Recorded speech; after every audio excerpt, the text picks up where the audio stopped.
All right. Thank you, Gail. Bye-bye. I'll bow out now.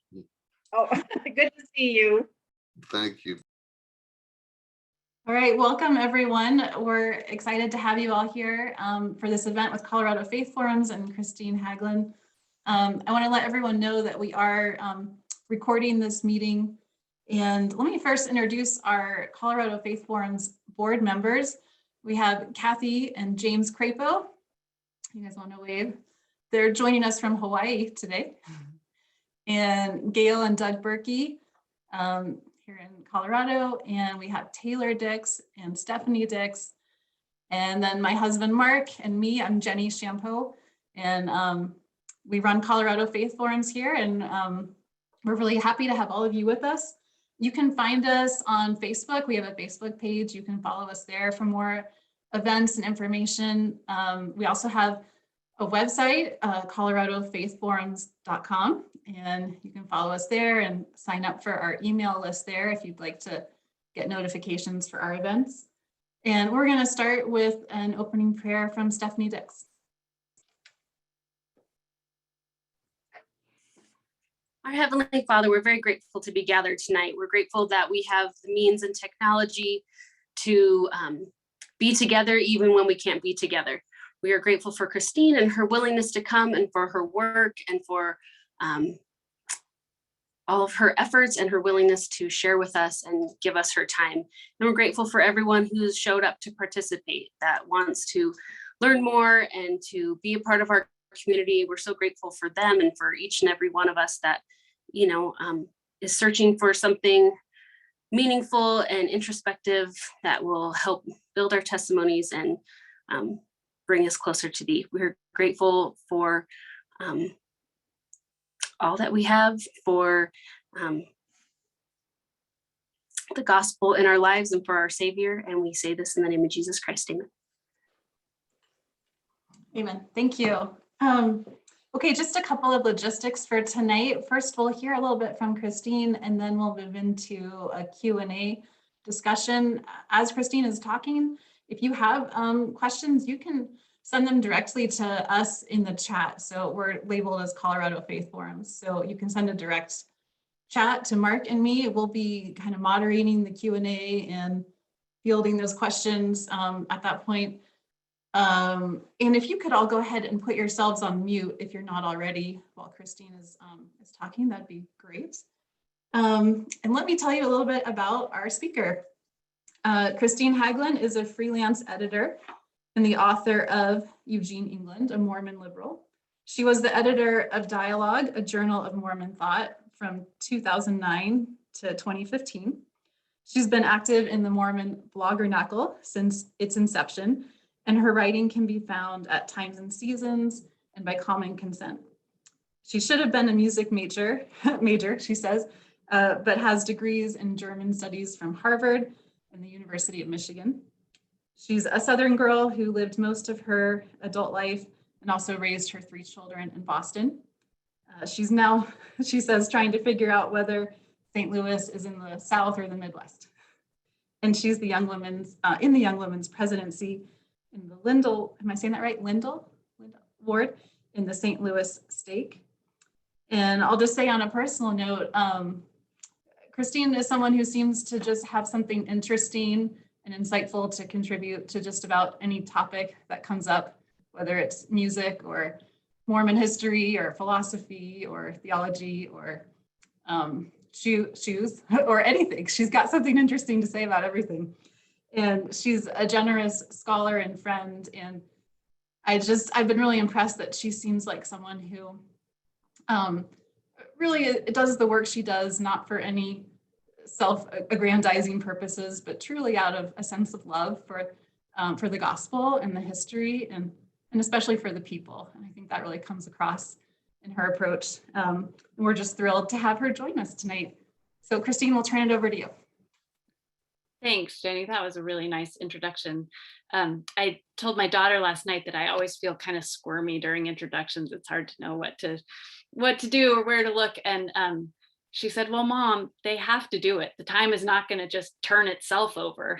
So thank you for making a virtue of that necessity, Jenny. So my topic tonight, which is related to my book, is what is a Mormon liberal and why does it matter? The word liberal, I think we are sort of most ready associations with it. Or wait, before I do that, let me tell you about the book and why it exists and why it has that title. The University of Illinois Press worked with Joe Spencer and Matt Bowman, who I don't know if they've spoken to you yet, but they will if they haven't. They wanted to do a series about Mormon thinkers based or sort of modeled after the Oxford very short introductions to various subjects, which you may have seen around. They're about 100 pages and are sort of pitched at about a sophomore in college level, sort of just a general introduction for an intelligent lay reader to get acquainted with the subject. And so they've planned a series of, I think they have about 25 volumes that they've kind of sketched out, and 10 or 15 of those under contract already. Michael Austin's book on Vardis Fisher has already been published. Christina Rossetti has one coming out soon, and George Handley's on Lowell Benyon and Jenny's on CCA Christensen are all in the works and will be out soon. So the naming conventions for these is name : a Mormon X, where X is supposed to be one or two words. So I had to pick a word for Gene, and I thought about teacher, which I think is the identity that he might have most readily claimed for himself. But there are a lot of other Latter-day Saints who would claim that label too. And I hope that by the end of tonight, you'll understand the other things I was trying to get at in using the word liberal. The word gets used mostly in political contexts, and we think we know what it means there, usually associated with the Democratic Party, in favor of some government redistribution of wealth, maybe socially permissive, aligned with civil rights causes for racial, sexual, and gender minorities. We have a sense of what a political liberal might be. It's also sometimes, although maybe less often now than a few decades ago, used in the context of religious observance, where liberal means someone who's maybe less devoutly observant of religious strictures. Robert Kirby, in his famous essay on 5 types of Mormons, defined liberal Mormons as Mormons who attend church only when they feel like it. Liberal Mormons vote anywhere to the left of the Republican Party, are not rabidly pro-life, and don't believe every word that falls from the lips of a general authority represents the actual personal opinion of Jesus Christ. Liberal Mormons are going to hell. Just ask any of the other 4 kinds of Mormons. So that was not really the sense that I had in mind of liberal when I was thinking of Gene, who was in fact quite devoutly observant throughout his life. So he's not that kind of a liberal. Liberal in theological terms is very complicated, both among Mormons, Latter-day Saints, and other Christians. And so I want to just put up just a quick schematic, with apologies to those of you who actually know things about Christianity and the history of Christianity in the United States, and will be just aghast at the oversimplification I'm about to do, and I'm sorry, but I think it'll be helpful for our purposes tonight to just kind of look at what other Christians mean when they talk about liberal Christianity. So I'm going to try to share my screen. I did this a minute ago successfully.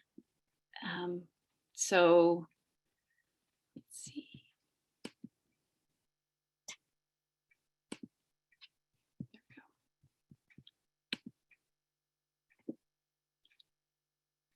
All right.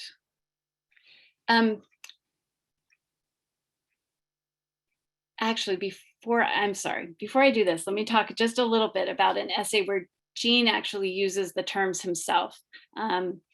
He, in a speech to the English department towards the end of his life, he talked about how he meant the terms conservative and liberal. And he talked about how he had, in his childhood, had two experiences which sort of anchored his faith. And one of them was a time when he was out with his father observing the wheat fields on their farm in Downey, Idaho, and his father prayed and dedicated the harvest to Jesus Christ and to the church, and to building up the kingdom. And Jean describes having had a very profound witness of the reality and divinity of Jesus Christ in that moment, that anchored his faith for the rest of his life. And then another time, he spoke of David O. McKay coming to visit their state conference when he was an apostle. And he said that had instilled faith in the restoration and in the leaders of the church, which remained unshaken throughout his life. And so in the mid-90s, the BYU English department was a hard place to be, and it was divided along lines that often got called liberal and conservative. And Jean gave this talk where he tried to make peace with the various factions, and talked about how the two experiences he'd had in his childhood gave him both a liberal inclination to try to be like Jesus, to try to behave as Jesus did in liberal and generous ways, and also what he called a conservative confidence in the leadership of the church, which gave him strength to not be too worried about asking questions, because he felt that at his core he was grounded in a conservative witness of the divinity of the authority of church leaders.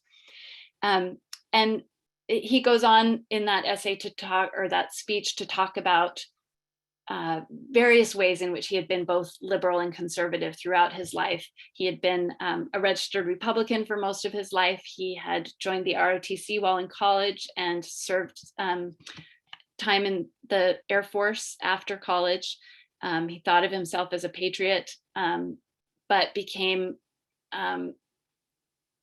disenchanted with elements of the United States government during the Vietnam War, particularly after the Gulf of Tonkin incident, which he regarded as, profoundly distressing evidence that not everything about government institutions was as he had believed it to be. And then he talks about being at Stanford in the 60s and being told by some of the liberal activists that he hung out with in civil rights demonstrations and fair housing activism that he needed to grow his hair out so people would know that he was one of them. And then on that very same day, going to a church activity and having someone say, Jean, you've got to keep your hair short and do your home teaching so people will know that you're one of us, you're conservative. And he talked about how that experience made him certain that the words liberal and conservative didn't really touch who he was, and that they shouldn't be used as totalizing labels. So it's a fair critique of my book to say that Jean might not have liked its title. What he said is that conservative and liberal are, or at least should be, merely neutral terms describing two different approaches to questions of social organization or cultural emphasis, approaches that may be simply a matter of temperament. And that's really interesting to me, that he thinks people may have these inclinations, not really by their choice or by their willed intellectual beliefs, but just because some people are risk takers and some people are not. So you've all read this by now. But the key sentence at the end says, I see nothing here to indicate religious superiority either way. So he doesn't call himself a Mormon liberal, although he does at one point call Joseph Smith a liberal. And he says that Brigham Young and Spencer Kimball were interesting mixtures, and President Hinckley was gloriously indefinable. So he applies the labels to other people occasionally, but not to himself. So when we talk about what liberal might mean in a theological context, there are a few different categories that have been contested within Christianity and had the word liberal attached to them. In so liberal Christianity is sort of arises in the 18th and early 19th centuries, and is a way that Christianity tried to respond to the challenges of modernity. So the Enlightenment, Romanticism, and Darwin's theories, technological advances, all of these things that challenged sort of the most traditional beliefs of earlier periods of Christianity.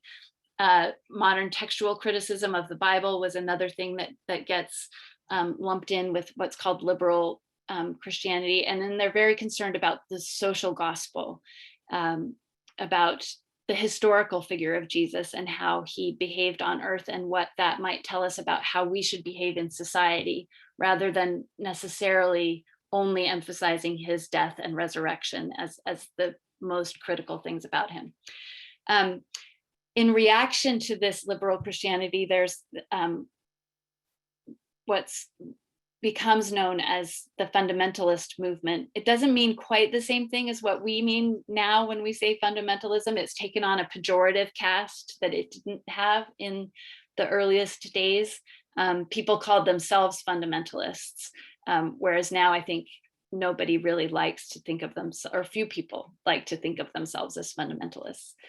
But one scholar of religion sort of described the whole movement as militantly anti-modernist Protestant evangelicalism, which is to say that they rejected evolution. They went to a very literalist kind of reading of the scriptures, heavy emphasis on original sin, and particularly on the proclivity for sexual sin. You know, this is at a moment that you wouldn't have called a social revolution, a sexual revolution, but it was a time when women were entering the public sphere in ways that they hadn't before.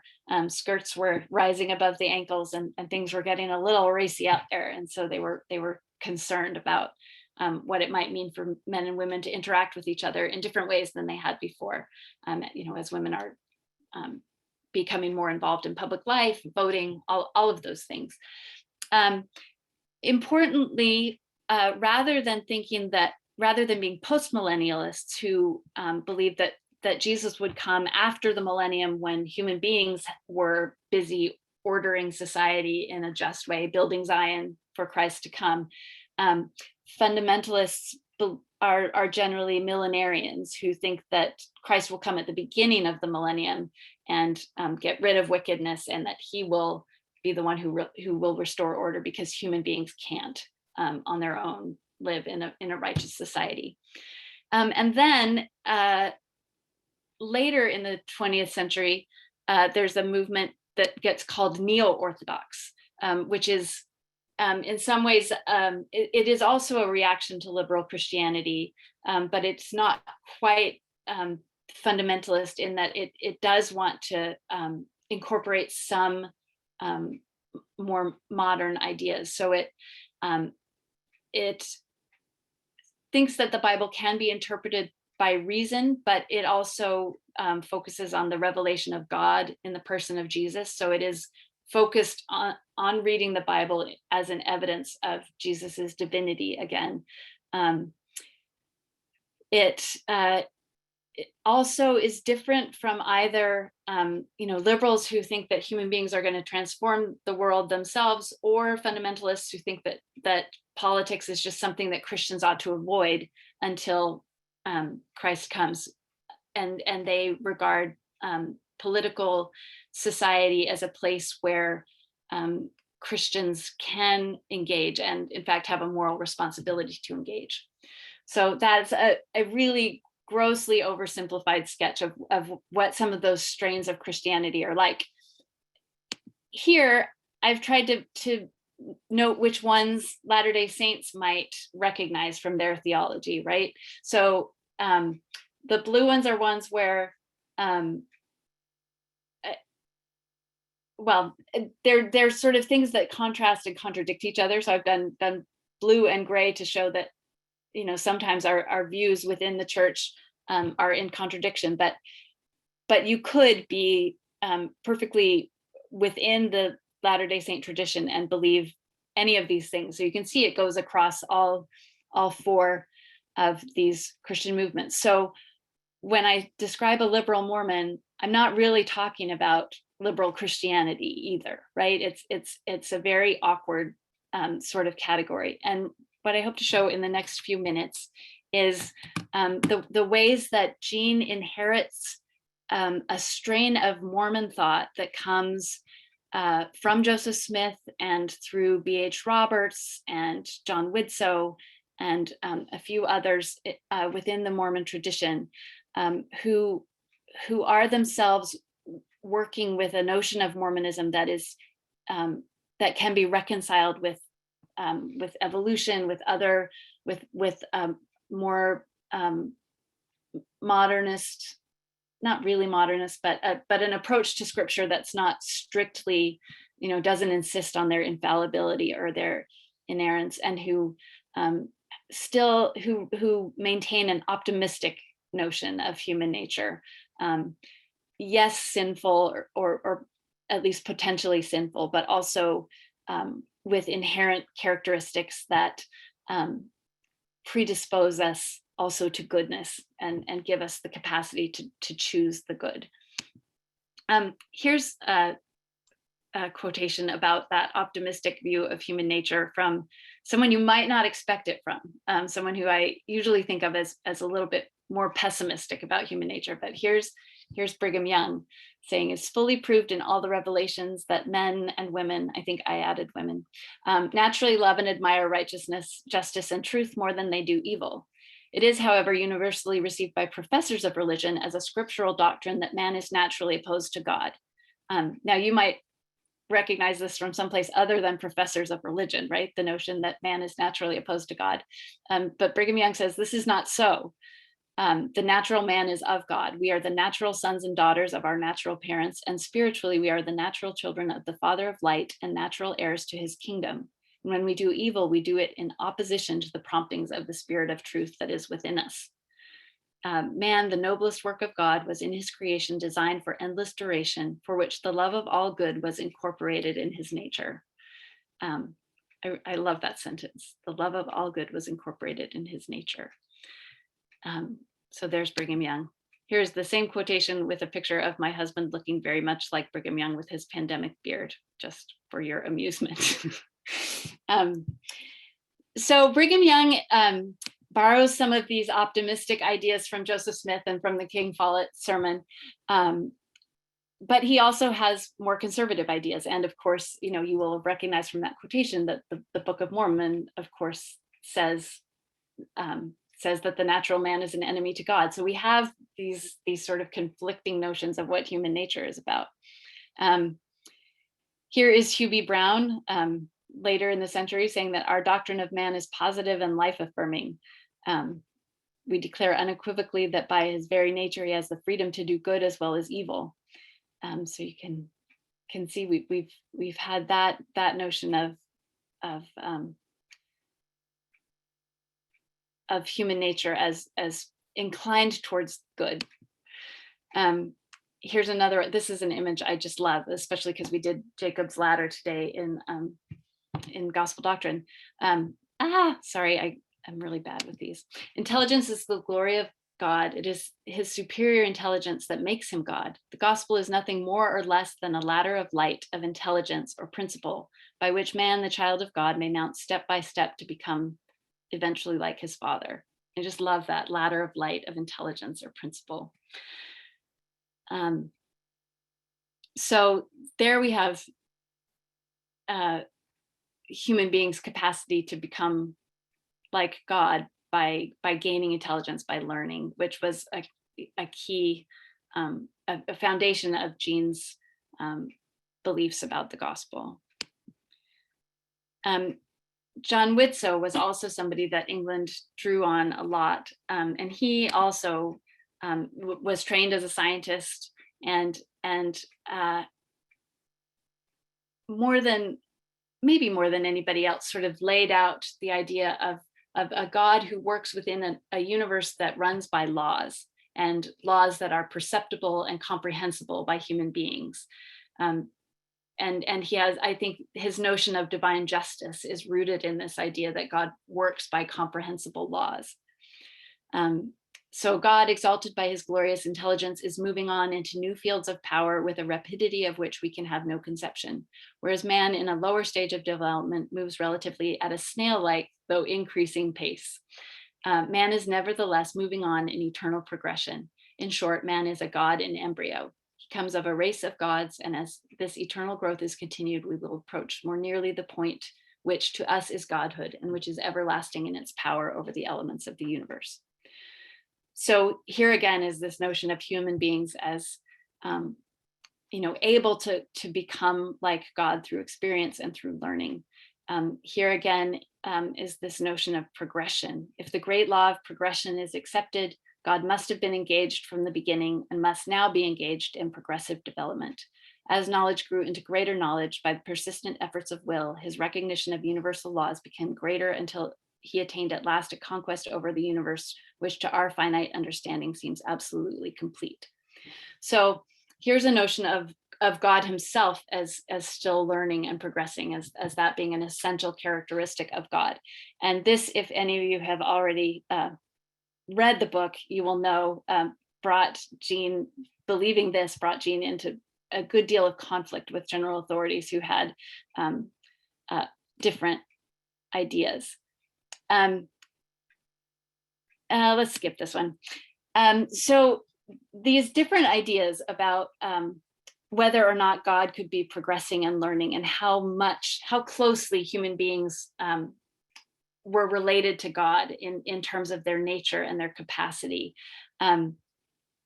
was something that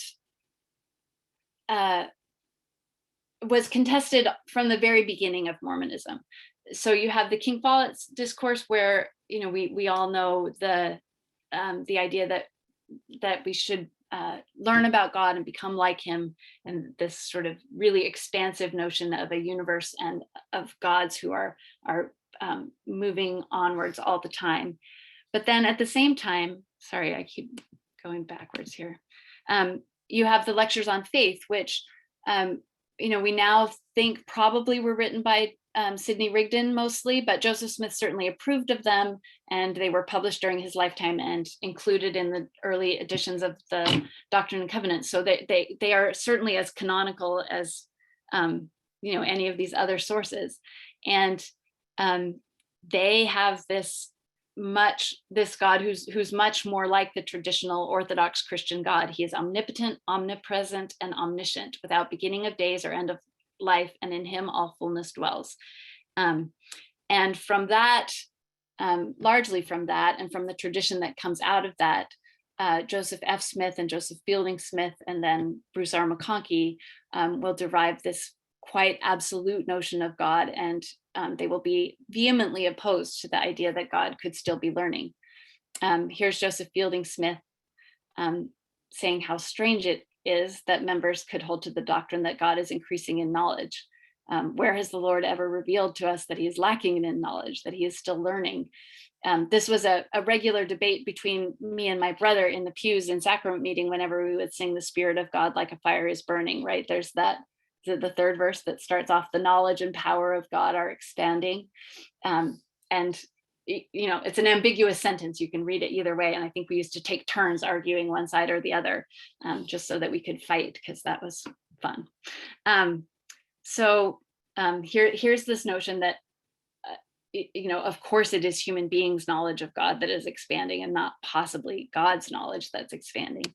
And then this talk, given possibly directly in response to a talk that Gene England gave when he was first hired at BYU, Elder McConkie said, "There are those who say that God is progressing in knowledge and is learning new truths. This is false, utterly, totally, and completely. There is not one sliver of truth in it. It grows out of a wholly twisted and incorrect view of the King Follett sermon and of what is meant by eternal progression." So God is not a student. He is not a laboratory technician. He is not postulating new theories on the basis of past experience. He has graduated. So the interesting thing here is, this is from Terrell Givens, chapter in Wrestling the Angel where he's addressing these questions. And he just says, this isn't merely a matter of semantics. It's not something that is going to be resolved by an authoritative interpretation of the hymn or anything else. That we do for sure believe that God has a body and rejoices and weeps, he says, and adds continually to his posterity and creation, while bringing about human salvation subject to the constraints of moral agency. Whether those conditions add up to a finite, limited God who is progressing is still a subject of debate. And I think that's a fair characterization, and probably the best one of where this theological debate has landed within Mormonism. And the question that's interesting to me and that preoccupied Gene towards the end of his life is, why does it matter? We all know Mormons with completely opposite conceptions of what God is like, or who would disagree on this question of whether God is learning still or not, who yet can serve each other and serve their fellow human beings in beautiful and good ways. And so really, why bother about this question? Besides the joy of dialogue and disagreement, which animated Gene throughout his life, the pleasure and growth that comes from wrestling paradox and trying to figure out how to hold ideas in tension with each other, he thought it mattered for the ways that people would love and serve each other, and also the way they would behave politically. Let's see, that's Sterling McMurrin.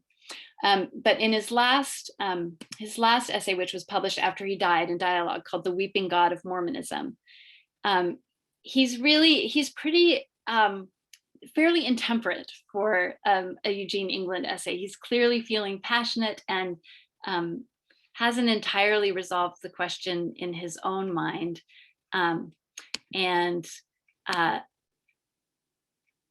so his argument is a little bit rough sometimes. Sorry, it's hard for me to talk and click at the same time. I'm just a little bit too old to be totally native. But so here's what he says. If we believe in an absolutistic punishing God, and by punishing God, he's talking about a substitutionary theory of the atonement, where Christ is punished because God has to punish someone for wickedness and demands suffering, so that's encapsulated in that phrase, an absolutistic punishing God. This tends to make us more judgmental and punishing. Does believing in a weeping, genuinely compassionate God tend to make us more compassionate? Not necessarily. And then he's referring to another essay that by Craig Blomberg. He says, I believe it has very different effects on believers from the Mormon concept of a weeping God. The evangelical imagines Christ's suffering as a necessary and sufficient substitute for our sins, demanded by God's justice and available to those whom he chooses to save into eternal bliss while the rest burn in hell, quite independent of our screen sharing cuts off the edge. The Mormon concept of a participatory, sorry. Every time my touchpad is too sensitive. Sorry. Okay. The Mormon concept of a participatory atonement imagines that suffering is a necessary and sufficient expression of God's unconditional love, which appeases the demands of justice and provides means unto men that they may have faith unto repentance. And that's from Alma 34, which England makes sort of the touchstone of his theory of atonement, where he regards the love of God as demonstrated in Christ's suffering and death as sort of the catalyst that makes repentance and atonement possible. That is, that human beings, in perceiving the love demonstrated by the atonement, are empowered to repent.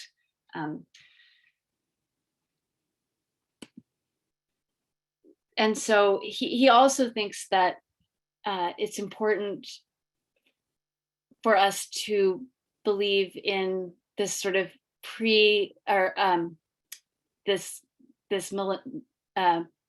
premillennialist notion of God, that human beings are capable of ordering a just society before Christ's return. So he says people who believe in an omniscient, omnipotent God have a kind of escape clause because they believe in an absolute, all-powerful God who will somehow, sometime make everything right. Such a belief tends ultimately to limit the quality and persistence of Christian service. Justice on this earth matters less if justice will one day be delivered by another. I don't know how you could prove this either way, but I have noticed a certain tendency in Mormon absolutists to finally throw up their hands in the face of our huge social problems and leave things to God. It seems to me that those who can believe in the weeping God of Mormonism cannot escape. They must stand with the compassionate, passionate agnostics of the world in making it better, confident that God is doing and will do all he can, but that what we do and don't do has irrevocable and sometimes tragic consequences. I think I would like to argue with Jean England about this. I'm not sure it's fair to suggest that people who believe in this absolute God are more prone than others to give up in the face of huge injustice. You can see the argument from the theology, but I don't know that I believe it entirely.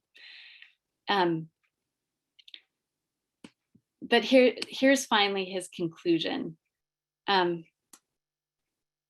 belief, sorry, I'm so bad at this.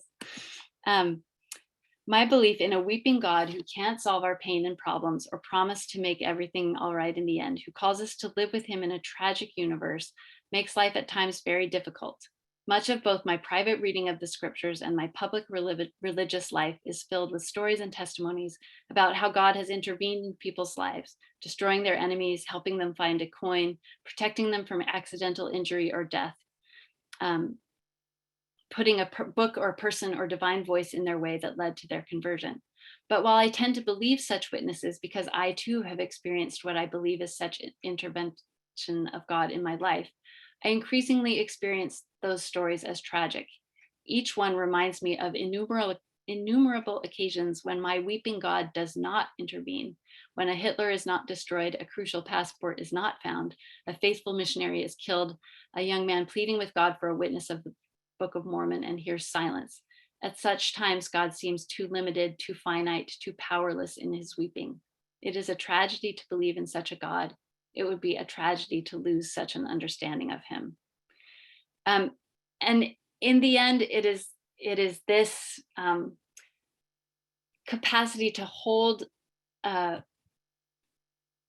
conflicting and even contradictory ideas in productive tension, and his example of wrestling through these ideas that I think is Jean's greatest legacy to Mormonism, and not just the content in the individual ideas, but his recognition that the ability of Mormonism to allow belief in all of those contradictory ideas, to let people who believe the way Bruce R. McConkie does, and people who believe as Jean England does, regard themselves as fully Mormon and fully believers. He sees this as a feature and not a bug of Mormonism, and recognizing that this capacity for all of us to work out our ideas about God and our relationships with him in a tragic but ultimately redemptive kind of struggle is the beauty of Mormonism. And I think that's as if I could sum up, Jean, that is how I would do it, is with the sentence: it is a tragedy to believe in such a God, and it would be a tragedy to lose such an understanding of him. So thanks, and I know that you will ask great questions, and I'm looking forward to them. Awesome. Thank you, Kristine. That extremely interesting, informative, and a nice addition to the great book. So let's dive into questions for everyone. Feel free to, you can send a direct message. A couple of folks have already done that, a direct message to me and Jenny, which is the Colorado Faith Forums, or you can just post a message in the chat. I will kind of group and categorize them, and I might just ask a question on behalf of a group of them if we have a lot, or I might just call on you to go ahead and ask a question. But I think the prerogative for asking the first question should go properly to Richard Haglund, not just because he's Kristine's dad, but also because apparently he raised, he and Sister Haglund raised intelligent and nice enough kids that they were actually sitting in sacrament meeting debating the theological meanings of the third verse of hymns, which is so different from our kids. Like it couldn't be more different than but we debated other things too, I promise. Well, the fact that happened at least one time in your childhood is remarkable. So for that reason alone, I think prerogative for first question goes to Richard Haglund. And just go ahead and unmute yourself, and please feel free to go ahead and ask your question.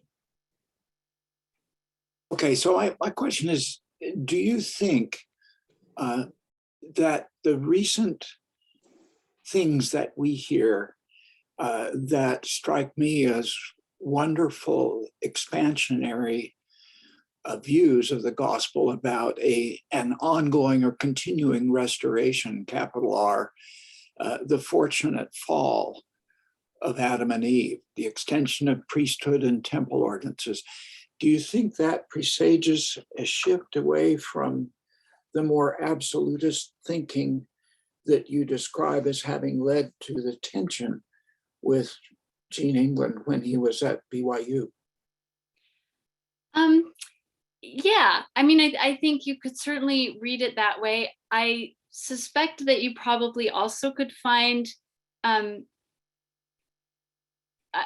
I mean, I don't know how you would do the numerical analysis to figure out which is dominant, but I can think of other things that people have said that are, you know, in that same vein.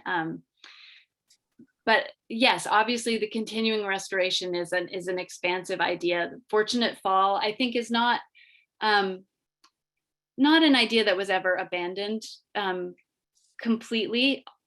Although I think that some of the sort of the people who get called neo-Orthodox within the church education system particularly are less comfortable with that idea. So I think there's still in tension.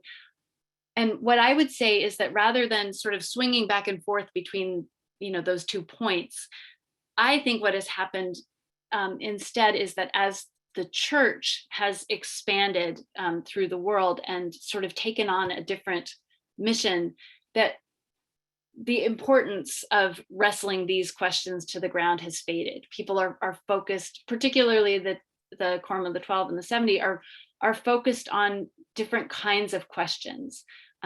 They are administering a huge worldwide organization, and they are interested in whatever theology will work to make that organization run. And so, again, I think this is part of the genius of Mormonism, that we don't have to, you know, we don't have to do theology only along a straight line from one point to the other and place ourselves precisely.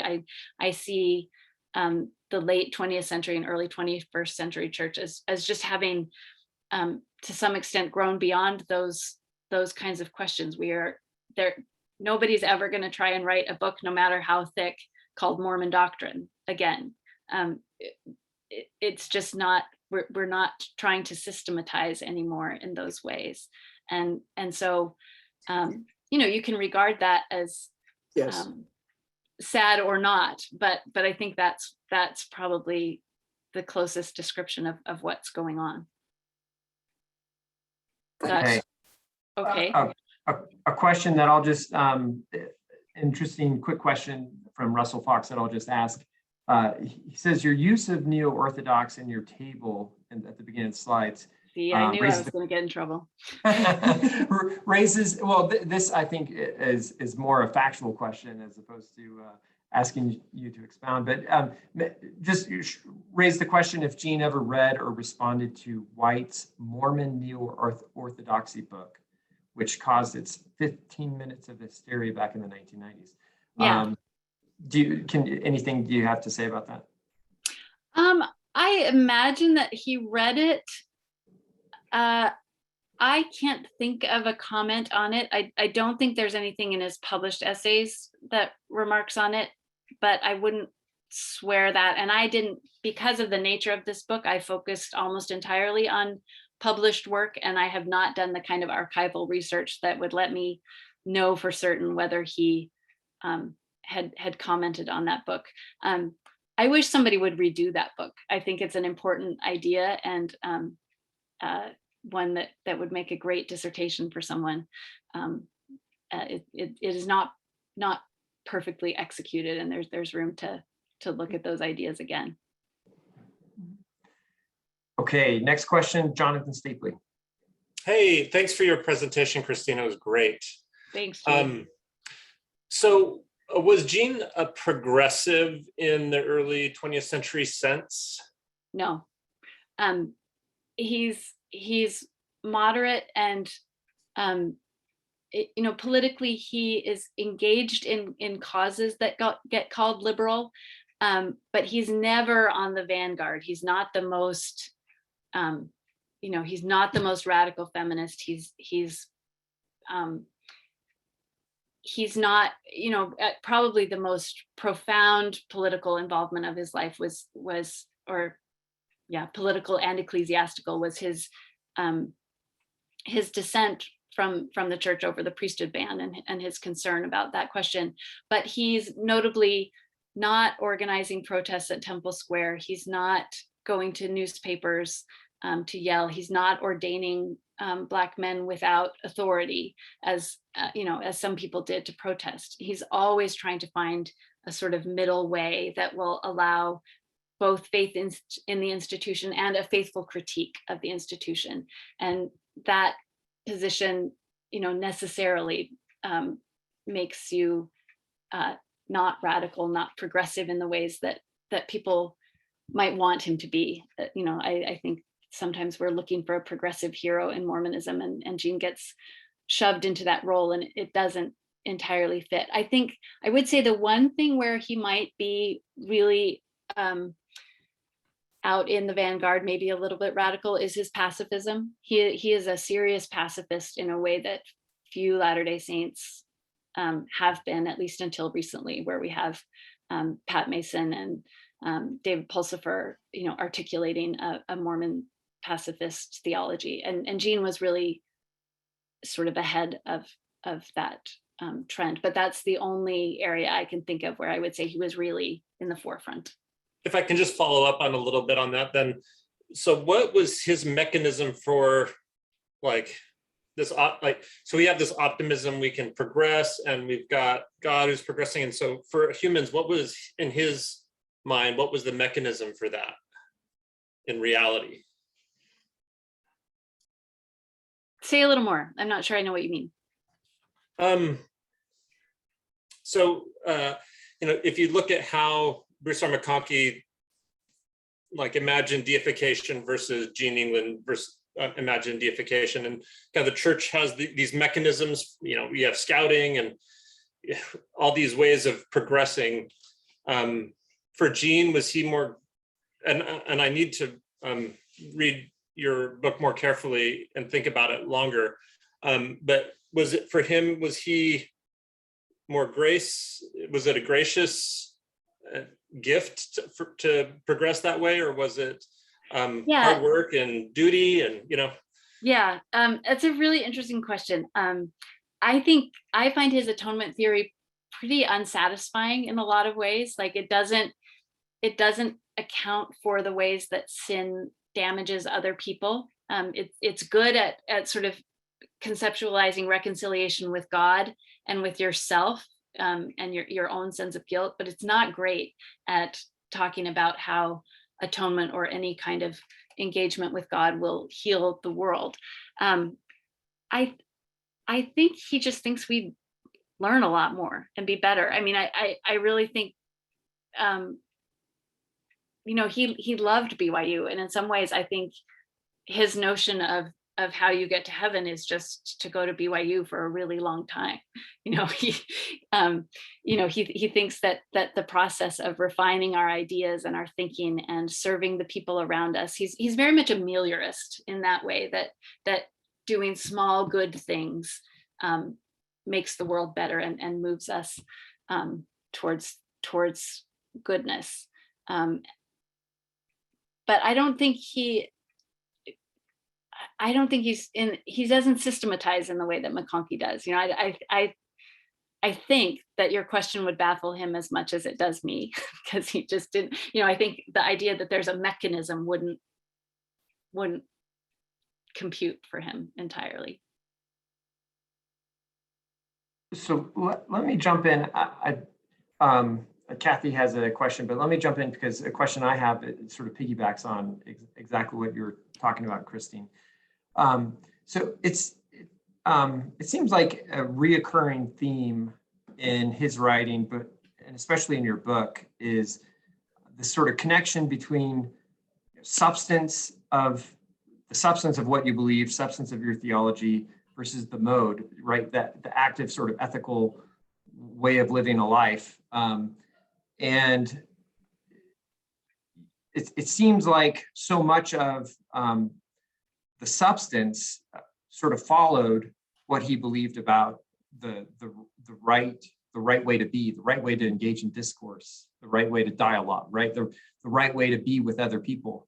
And I just wondered if you can talk about that and where you see that, and maybe talk about,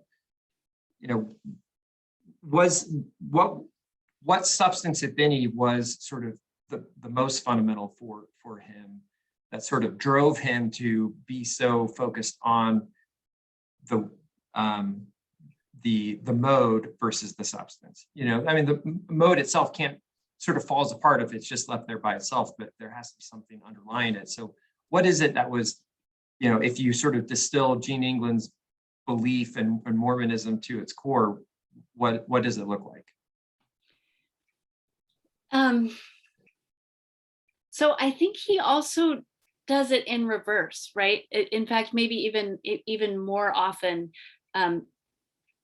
what you do is a way to resolve the question of how to think. Over and over in his essays, he lays out a problem, the problem of evil, his contemplation about horrible birth defects that befell a twin of one woman in his congregation, where one twin's perfectly healthy and one is terribly disabled. And he lays these out, he describes them, he talks about the agony they impose, and then he kind of throws up his hands and says, well, let's go bless this Chevrolet and do our church work, as a way of gaining knowledge, right? Action and performing one's duty within the church is an epistemological method for him. That is, you resolve these questions by doing what you're supposed to. And his conception of what you're supposed to is pretty simple most of the time. Jonathan, you said the word duty, and I think that is really a key concept for him, that like the church system is set up, it gives you opportunities to do good things, and you just do those good things. You do the next good thing that happens. Something that I don't really talk about much in my book, but that maybe sheds light on this question, is his Food for Poland project. He happened to be in the square standing about 5 feet from Pope John Paul II when he got shot. And for some reason, this instilled in him a great concern about the people of Poland, who were then, struggling as a communist nation and trying to achieve independence, and, having profound economic struggles at the same time. And so he started fasting, sponsoring fasts on BYU campus, and trying to get people to contribute money and food. And it was extraordinarily ineffective and inefficient way to go about it. You know, there are relief agencies that know how to do this, that do it. But he insisted on, you know, loading the truck himself and, you know, meeting the train over there and doing it in this way that involved him and other people directly. And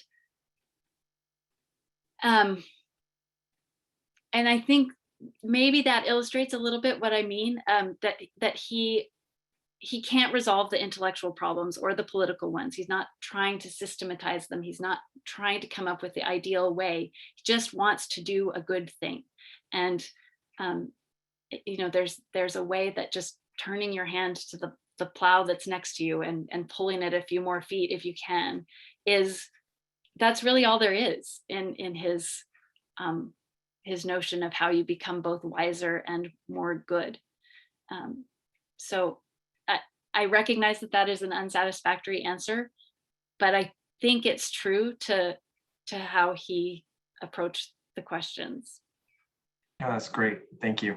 Okay, Kathy Greco. Actually, I'm going to speak for. Was that James? Okay, Yeah, James, I go just for want it. to say that your book concluded that the church had changed a lot in the last several decades, becoming less tolerant of the kind of open thinking and dialogue that Eugene England stood for. And it concluded that, in fact, he was the last of an important era. I'd like you to talk a little bit about what you think the future is for our church for expanding and dealing with the kinds of concepts that he taught, which are really unique. Yeah. My question is, he really the last? I don't actually think that the church has become less hospitable to that kind of thinking and that kind of way of approaching the gospel. This is related kind of to how I answered my dad's question. I think the church has just gotten less interested in patrolling orthodoxies around these questions. So I actually think there's a lot more room to believe some of these things and to be engaged in different causes. The reason that I say he's the last one is not because I think he's the last one who will have liberal or progressive political ideas and also be Mormon. I myself would definitely land on the left side of the political spectrum and feel very comfortable calling myself a Mormon, a Latter-day Saint. And I think there's actually lots of room. I think that you know, many of the ideas that Gene, you know, that were troublesome for Gene or troublesome to people around Gene when he taught them are, you know, you go back and read these essays that caused people heartburn in the 80s and 90s, and they just seem so tame compared to, you know, the critiques that we see and hear now. What I mean by the notion that he's the last Mormon liberal is that I think he is the last one who, or, you know, one of the last of a generation that would have been able to not even see the tension between their political identity and their Mormon identity. That is, America has become more fractured and the world has become more fractured in ways that make it hard to have this sort of seamless consciousness where, of course, you dedicate the wheat field to Christ. And of course, you say that the church, you know, that the things people are saying about Blacks in the priesthood are wrong, that those two things are not part of different worlds. And so it's that wholeness of a Mormon world that I think is fractured and no longer achievable. But it's not that that the ideas he championed are, you know, have less place in the church. I think if anything, there's more room now. Okay, next question, Greg Deal.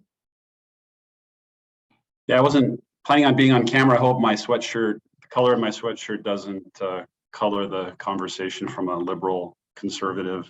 Ugh. He did have strong ties to Utah, University of Utah, Yep. right?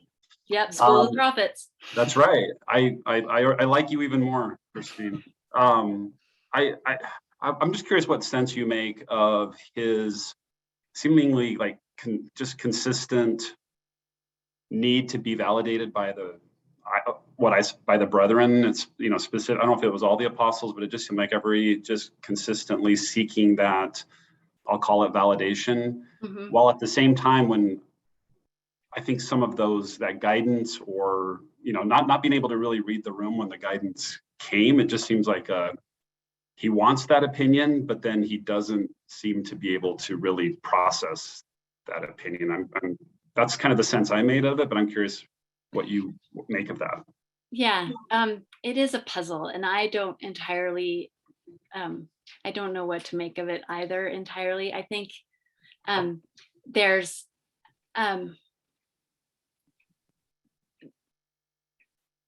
I see him coming at things from two, like he and the general authorities are living in some ways in different epistemological universes. He and Bruce R. McConkie, for instance, I don't mean to pick on him, but he's this is the most obvious example, where Gene really, he's an academic in his soul as well as in his profession. He really believes that the way you come to religious truth is to think and talk and wrestle with ideas. And he thinks that being the smartest person in the room is important in that. And he was the smartest person in a lot of rooms that he was in, and was used to that. And so part of the validation that I think he's looking for is that he just thinks he's smart, and that should matter in governing the church, and that people should listen to his ideas because they're good ideas. And he comes from, this universe where ideas get weighed for the soundness of their argument or the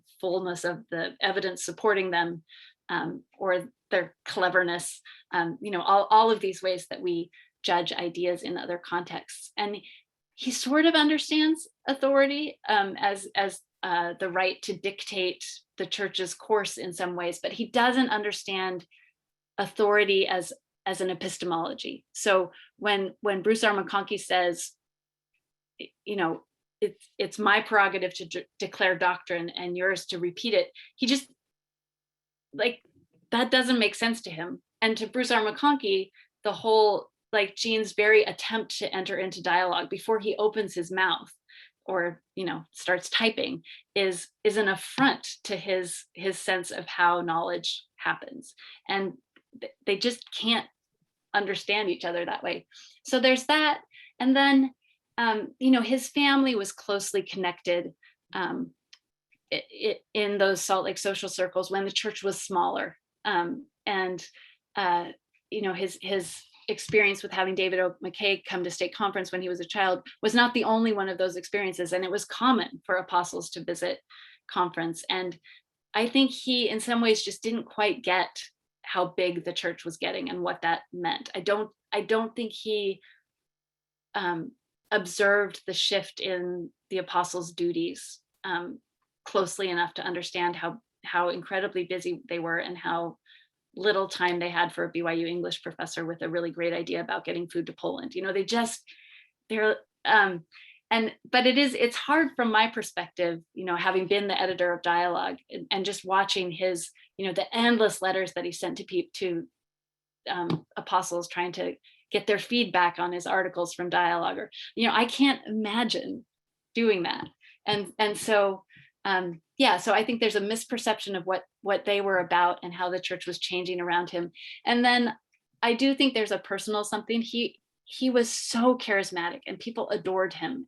Everywhere he went, you read reminiscences of his childhood friends, and he sounds like, he just sort of glowed when he walked into a room.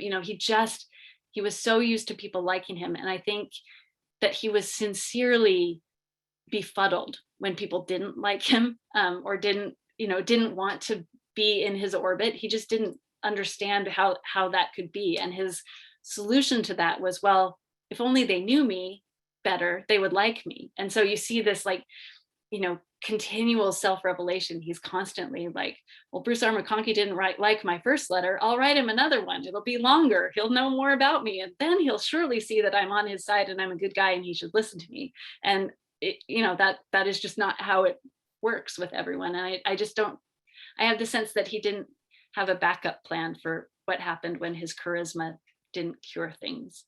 But I don't know if that's fair. I didn't know him. I wasn't a student of him. I didn't know him personally. And so that's all conjecture, and you should take it with the appropriate trainloads of salt. Oh, thanks. Kristine, I have a couple of questions. They're sort of following on that sort of general theme, but a theme of the book is or one of the things you address is this sort of ongoing struggle that he has with his relationship with sort of church authority, and the tension that exists there. And mainly what you talk about is that tension in the context of the sort of central church authorities, the quorum of the 12. What about today, right? And you talk about how church organization and administration has changed so much. I mean, it's not very often that you have people like Gene England who just have personal relationships with multiple people in the quorum of the 12.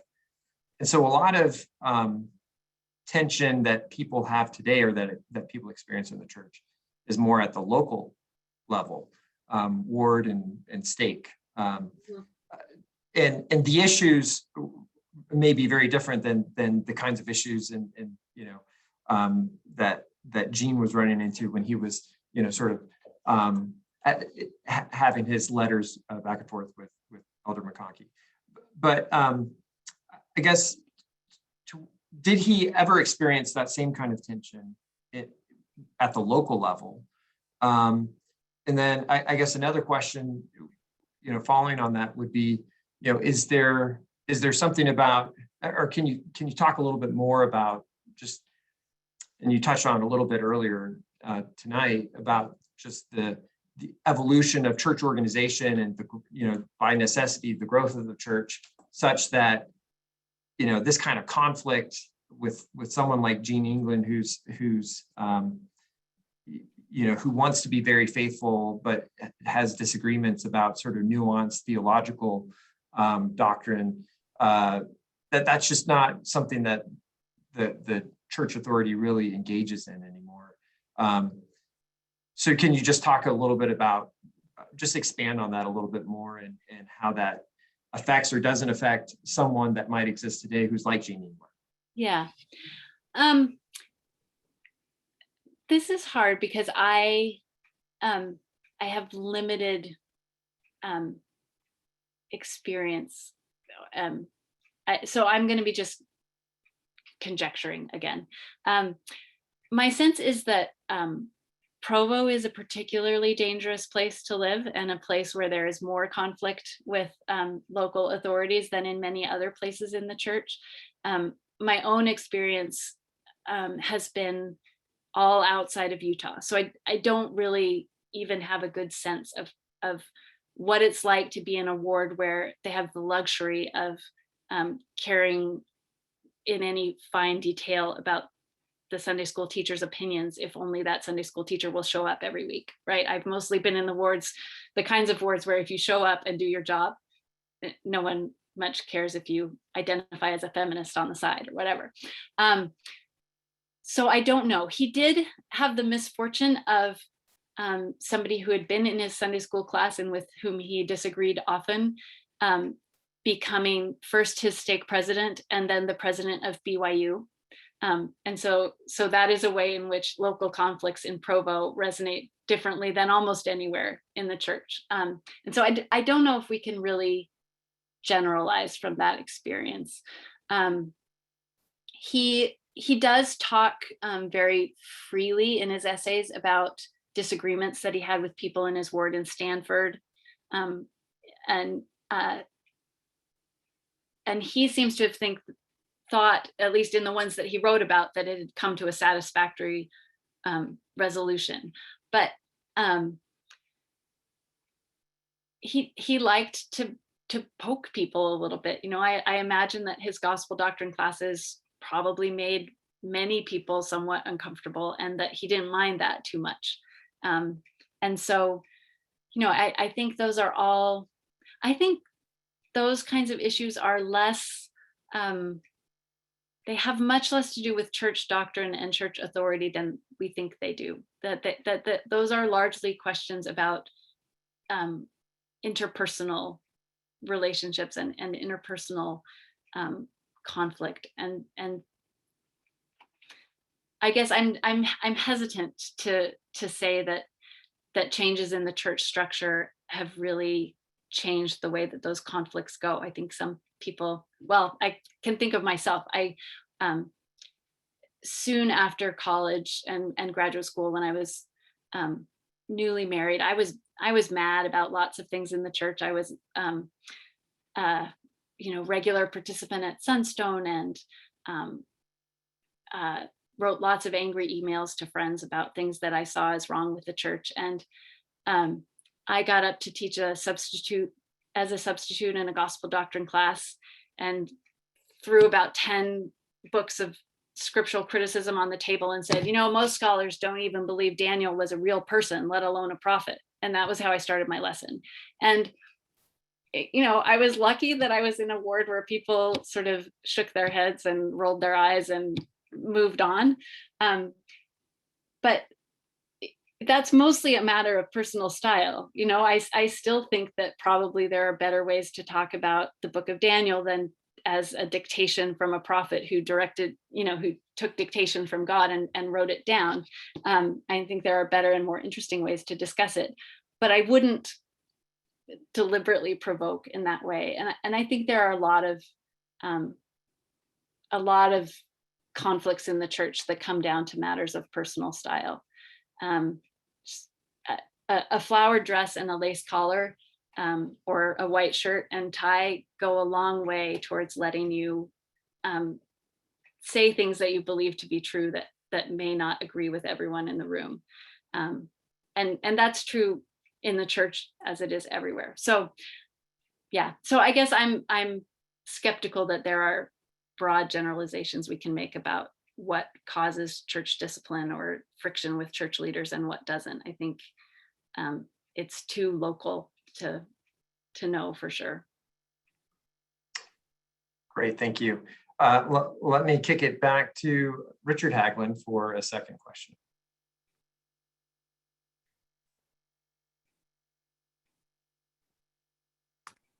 That's very gracious, given that I have unlimited opportunity to ask questions. Otherwise, I'm curious, Kristine, how do you assess Gene vis-a-vis one of his contemporaries who in many respects was similarly inclined in many ways as I read him, but who never got in that kind of difficulty, and that is Truman Madsen. Mm-hmm.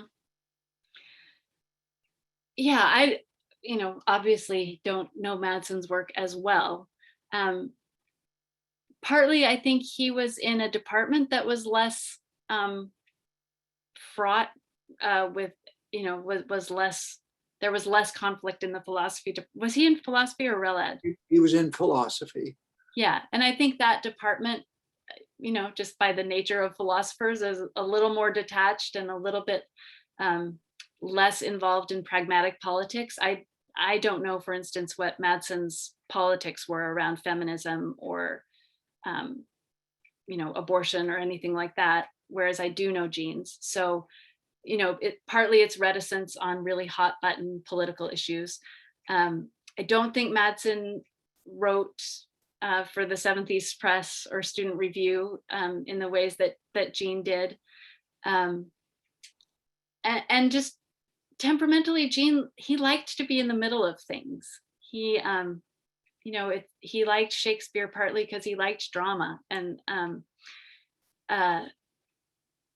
so it might just be a matter of temperament as much as anything else. But also the English department was a place where a lot of scrutiny was applied by the BYU administration, and the philosophy department mostly escaped that. So, it may have to do with BYU departmental politics. It may have to do with temperament, maybe just passionate views on slightly different issues that were easier and more comfortable. I don't know. Do you have an idea? I'm thinking you probably do because you know No, Truman that's why I better. asked you.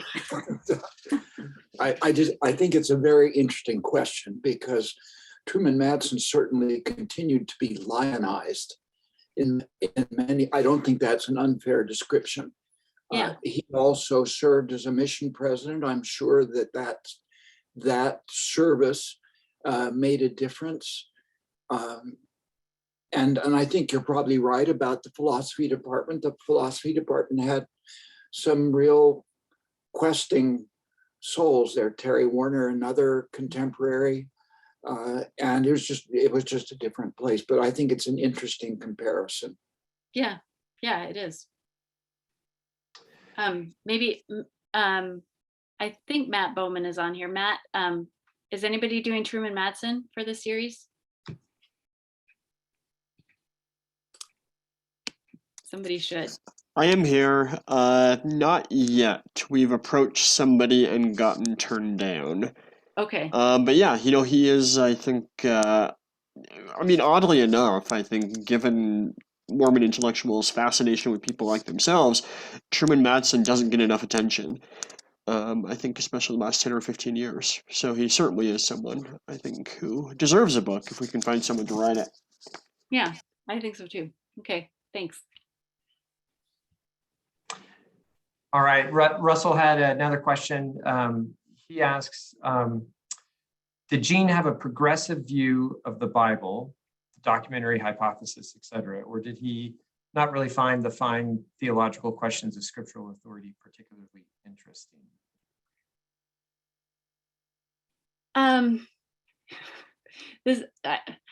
I feel like Russell might know better than I do, so you should feel free to answer your own question, Russell, if you do. My sense from reading Gene is that he reads the Bible as literature. He reads it in exactly the same way as he reads everything else. I mean, he also reads Shakespeare the same way. I mean, it goes in reverse too. He reads everything the way that you read a text in gospel doctrine. That is to find moral themes and then practical applications of those moral ideas. So I don't think he's super interested in textual criticism. I think he would have been open to it. He took a course at the University of Utah with Jack Adamson, was one of his favorite teachers in the English department there. And Adamson was the U of U's Bible as literature teacher for a long time and taught it that way earlier than most people did. And so my sense is that was how Gene read the Bible. He did a longish essay where he uses Northrop Frye's The Great Code, but he's mostly reading the Book of Mormon with it. So I don't know exactly what he would do with Old Testament texts there, but I can't remember a discussion, of the documentary hypothesis or anything like that where that comes into his work. But I don't think he would have shied away from it. Awesome. Just so everyone knows, we're going to close here in a few minutes at 8:30. Just if you're wondering, 8:30 Mountain Time, if you're wondering what the rest of the evening looks like. Jenny has a question. Hi, Kristine. We've kind of talked about this before, you and I, but I'm interested in what you describe in the book as this shift in orthodoxy, or I think what you call an unwinding of correlation. And you say here at the end of chapter 3, that maybe now we are required to assent to fewer doctrinal propositions, and we mark the boundaries instead by behavior and participation in church programs. I think that's a really interesting shift, and I've mentioned to you before, I maybe see a little bit of that in the way the church is using art and using independent artists now more than, say, in the 90s when everything was being commissioned directly by church history museum curators. And now it seems more that the church is going out and finding art that's being done by independent artists. But then at the same time, we've talked about this pronouncement on the art that can be allowed in church foyers a few years ago. And then, right, so it was like that narrowing again. So there's that tension there. There is, I've heard, because of the backlash, the church is quietly adding additional the pieces that they've commissioned to be part of that list now. But I think this is a really interesting shift and a trend, maybe a kind of a swinging back and forth. And it makes me wonder if, sometimes when we talk about church policy or correlation, that, maybe it's more just, as you say in the book, a really big administrative project. And sometimes they're just kind of figuring it out as they go. And maybe to us, it feels like a heavy-handed pronouncement or correlation. And maybe it's not always necessarily meant to be that way. And it's more just a process of, I don't know, I'd love to hear your thoughts more on that. Yeah. It's both, right? I mean, on the one hand, we are becoming this truly huge organization and a giant bureaucracy. And on the other hand, there's, I think what I'm going to from now on call the whimsy of church governance, which is, that in some ways we are still so small. We did this tonight before we started, where we were establishing who knows whose cousin and who, and this happens in Salt Lake too, at the church office building, right? Like there could be somebody, on the staff who, on the professional staff of the museum, for instance, who like lays out a worldwide plan or whatever. And then somebody's cousin from Payson calls up their uncle, who's a general authority, and they go over to the museum and say, you can't do this. This is, that kind of thing still happens.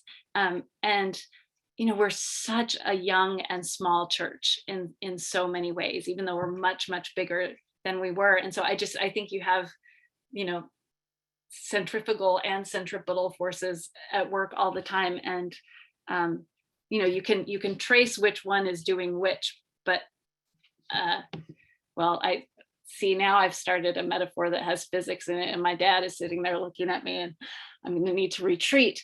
But I think, figuring out the net effect or which one of those is dominant in any one moment is a very hard calculation to make. And we probably shouldn't try. Well, I mean, maybe my dad could try, but I'm not going to. Kristine, can you tell us a little bit about what are your current projects? What do you have going on? What's up next? Yeah, I am working on other people's work, which I always find much more pleasant than confronting a blank page. So I'm working with Jill Durr on her biography of Eliza R. Snow, which is going to be fantastic, and I'm so excited about it. It will be for Eliza Snow what Rough Stone Rolling is for Joseph Smith. It really is going to be the authoritative and definitive biography for the next many decades, I expect. And I'm working on Jim Faulkner's book on faith, hope, and charity, which is his sort of last project before he retires from BYU. And it's very beautiful. And I'm trying to convince him to use more French poetry along with his philosophical considerations of faith, hope, and charity. And then I'm still working for my old boss at Harvard Business School on a project on enslaved labor in antebellum small manufacturing in the South. So what the enslaved laborers who weren't on plantations were doing. And I'm working my way through about 80,000 pages of DeBoe's Southern Commercial Review, which is a periodical published from the 1840s through 1867. That is, gloriously ornate Southern 19th century prose, and really fascinating. So that's, if things start to get flowery and pompous, you'll know why.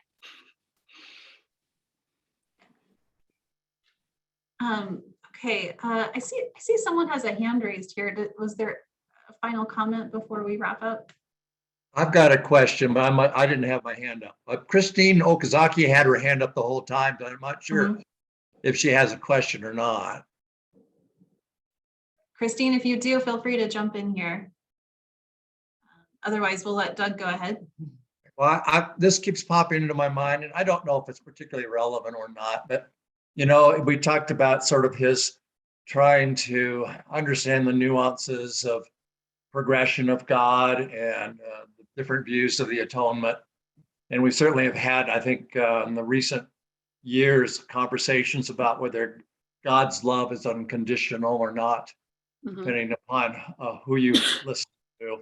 And I was just curious what you thought, where Gene England might fall in that perspective of you know, a Neil Maxwell or a President Nelson or somewhere in between kind of view of it.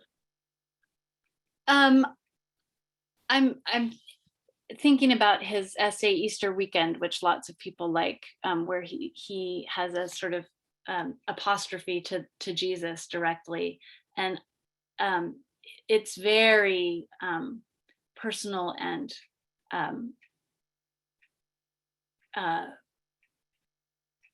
very vulnerable. I think he would fall pretty clearly in the camp of unconditional love. And I think his theory of atonement sort of requires that. If God's love, the demonstration of God's love is the necessary catalyst for repentance, then he has to love us so that we can repent. And it's sort of impossible if there are conditions on that love, I think. That would be my take as well, but it seems like people sometimes will make an argument that if we believe that God's love is unconditional, that maybe we won't try as hard to do what we need to do, which I don't particularly embrace that approach. Yeah, I think most people are trying as hard as they can most of the time. All right, Kristine, thank you so much for being here tonight. It was such a pleasure to hear from you, and thank you to all of our audience and participants. Any final thoughts, Kristine, before we close? No, thank you all for coming and for reading the book. If you do, I would love to hear from you if you have thoughts or questions about the book. I'm pretty easy to find online. I'm also happy. I've been sending people who are far away but might want a signature in their book. I've been sending them a signed sticker, and I'm happy to do that for any of you. If you know, find me and send me your address, I would be glad to do that. So thank you really very much for being interested. Thank you. That's very generous. Great. Great. All right. Thank you so much. Have Thank a you, great everyone. evening. Everybody, good night. Everybody, thanks for zooming in.